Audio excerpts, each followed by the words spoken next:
Hello, I am Abdul Raheem, a nine-pointer from IIT Bombay. In this video, we will be discussing a question paper from ordinary differential equation. This was a quiz that was held on 2021. It carries the topics only from the initial parts since this quiz was taken in the initial parts of the course. So it actually covers the initial topics from ordinary differential equations. So let's get started with solving the questions. But before that, yeah, you can see this is the rough structure of the question paper. There were 8 questions, but in this video I will be discussing 3 questions and the remaining questions will be solved in the upcoming videos. So stay tuned to the channel. Okay, now let's get started with the first question. The differential equation d square y by dx square whole raised to 2021 plus e raised to xy dy by dx equal to d raised to 4y divided by dx raised to 4 has order. So we have to find the order of this differential equation. So let me just rewrite the differential equation for you. That is d square y by dx square whole raised to 2021 plus e raised to x y dy by dx. That is equal to d raised to 4y divided by dx raised to 4. This is the differential equation. Now, what is the order of a differential equation? Order of a differential equation is the highest order derivative that we can find in the differential equation. Okay, now in the first term we can see that there is a 2021th power of second derivative, then we have the first derivative, then we have the fourth derivative. What is the highest order derivative? We can see here second, first and fourth. So the highest order derivative is the fourth order derivative, and hence the order of this differential equation is simply 4. Okay, I hope it's clear. Now let's move on to the second question. The differential equation d square y by dx square whole raised to 2021 plus e raised to x dy by dx equal to d raised to 4y divided by dx raised to 4 is linear. So they have given a statement and we have to pick correct options from true and false. So we have to check whether the given statement is true or not, that the given differential equation is linear or not. Okay, now first of all, let me just rewrite the differential equation. That was d square y by dx square whole raised to 2021 plus e raised to x dy by dx equal to d raised to 4y divided by dx raised to 4. Okay, first of all, what does a linear differential equation mean? A linear differential equation should be of the form a function of x into nth derivative of y. I am denoting the nth derivative by y raised to n with a bracket. Okay, so this denotes the nth derivative. So a linear differential equation should be of the form a function of x into nth derivative plus another function of x into n minus 1 derivative, and going like that till a function of x into y that is equal to finally another function of x. This should be the form of a linear differential equation. It should not have any powers of any particular derivatives of y with respect to x, and it should not also have product of derivatives also. Like there should not be any term containing y into dy by dx or dy by dx into d square y by dx square. Similarly, there should not be the power of any derivative like d square y by dx square whole raised to 3. Such things should not be there. Now let's check the given differential equation. In the first term itself we can see there is the 2021th power of second derivative. We can't have power in a linear differential equation. That's why the given differential equation is not linear. So the given statement says it's linear. It's false. So our correct option will be false. Okay, yeah, this looks a little funny, right? Now let's move on to the third question. For the IVP means initial value problem, dy by dx equal to 2xy square, y of 0 equal to 1. Okay, this is the IVP. Starting with phi naught identically equal to 1, the third Picard iterate is p3 of x is equal to 1 plus x square plus x raised to 4 plus x raised to 6 plus alpha x raised to 8 plus beta x raised to 10 plus gamma x raised to 12 plus delta x raised to 14, whatever it may.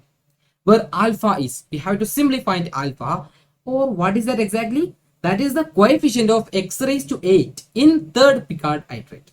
Okay, then what is actually this Picard iterate? Picard iterate is a method which gives us a method to find the solution of any first order differential equation provided it satisfies some nice condition which are not really important here. Okay, now we have a nice formula to calculate the Picard nth iterate, which is P n plus 1 is equal to integrating from x naught to t f of s comma P n of s ds plus y naught. But what are these terms? This phi represents the Picard iterate. Okay, phi n plus 1 is n plus 1 Picard iterate. T is just a variable. And I will just write the differential equation. The differential equation is actually dy by not dx, dy by dt. Okay, dy by dt, dy by dt equal to f of t comma y. Okay, this is the differential equation and it's an IVP, right? So the initial value given is y of x naught equal to y naught. In our case, what is f of t comma y? That would be 2ty square. Okay, and what is x naught? X naught is simply 0 and y naught is given as 1. Now using that, we have to find the Picard iterate. Okay, we have given the 0th iterate in the question as identically equal to 1 or constant function 1. Now let's find out the first Picard iterate, that is phi1, which is integrating from 0 to t because x naught is 0.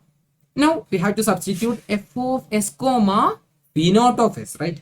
Now let's calculate that on this left side. F of s comma p naught of s, which is same as f of s comma 1. What is f of s comma 1? 2 into s into 1 square, because we have f of t comma y equal to 2ty square. That is actually simply 2s. Okay, so f of s comma 1 will be 2s and ds plus we have the y naught, that was 1. Okay, yes, this y naught is actually out of the integral, you should note that. Okay, fine. Now what is the integral of 2s? That is simply s square, and when we put the integrals t and 0, it will be t square minus 0 square or simply t square, and we have a plus 1 waiting there. Okay, this is our first Picard iterate. Now we have to find the second Picard iterate from this itself. Phi2 equal to integrating from 0 to t. We have to substitute f of t comma f of s comma p1 of s. Okay, what is that? 2 into s into what is phi1 of s? We have to multiply by phi1 of s square. Phi1 of s is simply s square plus 1, because we have already found the phi1, that is t square plus 1. In terms of s, that would be s square plus 1 and we have a whole square left. So that is equal to 2s into s raised to 4 plus 2s square plus 1, which is equal to 2s raised to 5 plus 4s raised to 3 plus 2s. Okay, now we have to integrate this, so we can write this inside the integral 2s raised to 5 plus 4s cube plus 2s, and we have a plus 1 here. Okay, now 2 into what is the integral of s raised to 5? That's actually s raised to 6 divided by 6. But when we put the limits 0 and t, it would be t raised to 6 divided by 6. Okay, let me put the plus symbol. Then 4s cube, what is its integral? That would be 4 into s raised to 4 divided by 4, which will be simply s raised to 4. And we'll have the limits 0 and t. So that would be simply t raised to 4 plus the integral of 2s, that is s square. Let's put the limits. That would be simply t square. And we have a plus 1 waiting for us. Okay, now this 2 and 6, they can be simply simplified into t raised to 6 divided by 3 plus t raised to 4 plus t square plus 1. We have found up to phi2, right? Now we have to find the final thing, that is phi3. Let's check how hard it is. Okay, so phi3 is equal to integral from 0 to t f of what we have to find here, f of s comma phi2 of s. That is f of s comma, what was our phi2? Our phi2 was 1 plus t square plus t raised to 4 plus t raised to 6 divided by 3. If I just rearrange it. Okay, okay, in place of t we have s. Yes, okay. Now what is this? What is this f? This is actually 2 into s into the square of that entire term, 1 plus s square plus s raised to 4 plus s raised to 6 divided by 3 whole square. Okay, okay, fine. Now let's put this term inside the integral, 1 plus s square plus s raised to 4 plus s raised to 6 divided by 3 whole square ds, and we have a plus 1. Now, do we actually need to find the entire phi3? No. What's the question? We have to find the coefficient of x raised to 8. If we consider the function phi as phi of x, we just have to find coefficient of x raised to 8, which was our alpha. Okay, so in the integral phi 3, okay, it's actually phi 3. In the integral phi 3, we should have a term x raised to 8. In the answer of phi 3, we will have a term x raised to 8. So while integrating, an x raised to 7 term should give x raised to 8, right? While integrating the power will increase by 1, right? So actually inside the integral, we should have a s raised to 7 term. Yeah, that's true. Now we have a s waiting for us outside. Now we need the power inside this bracket to be s raised to 6. Okay, now we have to find the powers, the terms which will give s raised to 6 upon expansion. Okay, now this is of the form a plus b plus c plus d whole raised to 6. Sorry, whole raised to 2. Okay, it will have terms like a square, b square, c square, d square, and 2ab, 2ac, 2ad, and such terms. Okay, now we have to take out only those terms which gives d raised to 6 or s raised to 6. Okay, now 1 square, that will be simply constant. S square squares, that will be s raised to 4. S raised to 4 whole square, that will be s raised to 8. All these square terms, yeah, they are not giving s raised to 6 to us actually. Now let's check the terms like 2ab, 2ac. Can they give a term s raised to 6? 2 into 1 into s square? No. 2 into 1 into s raised to 4? No. Oh, yeah. 2 into s square into s raised to 4. That can be 2s raised to 6, right? Yeah. So we can get a coefficient 2 inside that bracket. How? 2 into 1 into s raised to 4. Sorry, 2 into s square into s raised to 4. It has coefficient 2 and s raised to 6 as a term. Is there any other term? Yes, there is one more. Consider 2 into 1 into s raised to 6 divided by 3. Even that has an x raised to 6 term. And the coefficients was 2 into 1 by 3, right? 2ab, that 2, and the 1 by 3 as the coefficient of s raised to 6 directly. Okay, so inside that bracket, we will have the coefficients as 2 plus 2 into 1 by 3. There is a term containing 2s raised to 6, another term containing 2 by 3. So in total, we will have 2 plus 2 by 3. Okay, and there is a 2 waiting for us outside. Also, there is an integral sign. You should not forget that. While integrating, a term containing s raised to 7 will give out s raised to 8 divided by 8, right? So that division by 8 will give us a into 1 by 8 if we have to find the entire coefficient of x raised to 8. Okay, now we have to just calculate this to get the coefficient of s raised to 8, x raised to 8, s raised to 8, whatever it may be. Okay, that is 2 into, what is 2 plus 2 by 3? That will be simply 8 by 3 into, we have a 1 by 8. Okay, just cancel that 8 and 8. We got 2 by 3.